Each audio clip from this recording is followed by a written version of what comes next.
Hey, interior design community, this is Ann McDonald, and I just wanted to do this week's quick tip. So last week I talked about developing your brand I am statement based on who you serve and who you solve for. Basically, what you're going to do this week is we're going to take that same statement and we're going to diagram out just the possibility and the potential for different revenue streams that are recurring. One of the reasons I draw it out in this form is I really want to help get the visual on the fact that these revenue streams are recurring, and ultimately, as your ideal client grows, you are growing as a brand. And it's almost like if I could draw a conch shell, I would. You know, it's almost like this spiraling out thing. But for right now, the spider web graphic will have to do.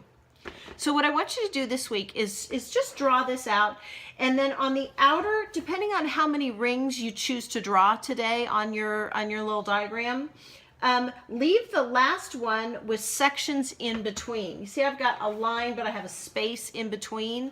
I have another space in between, a space in between, and I've actually drawn out 10 here.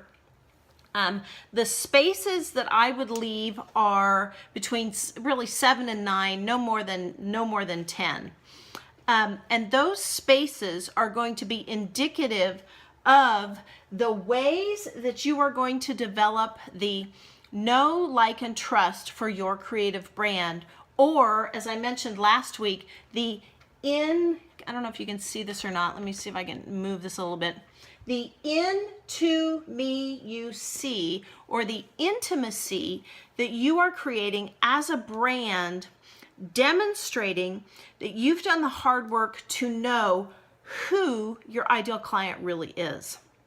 Because remember, it's not about what we do, it's about who we are serving and solving problems for. So until we make that true switch in our creativity, it's not about what we do, it's about taking the creativity that has been poured into us, so we're creatives, and knowing who we're serving and who we're solving for.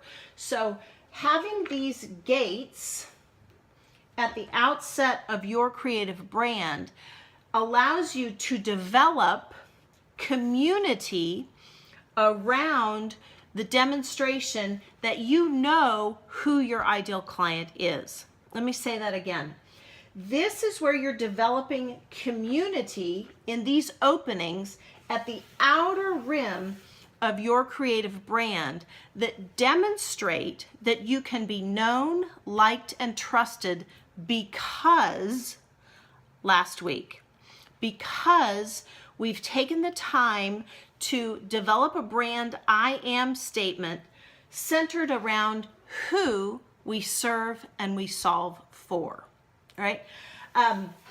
Next week, I'll share with you how we navigate these different spokes, and then the what questions that we get into having to do with who we serve and how we solve. Who and how, and then we bring in the what. So it's a lot of information, I know, but it's really about line upon line, precept upon precept. And once we've done the hard work of kind of getting this whole metric thing, I have found it is so easy. Once we do this, and we do it for one brand, I'm now on the 12th brand so that I've developed. So this is really foundational, and it's really easy, and this doesn't cost any money. This is really about you taking the time, or us, I'll say we, us taking the time to work on our business and not in it. If we won't take the time to work on, then we can't sustain growth anyway, because we're not in a position to build teams.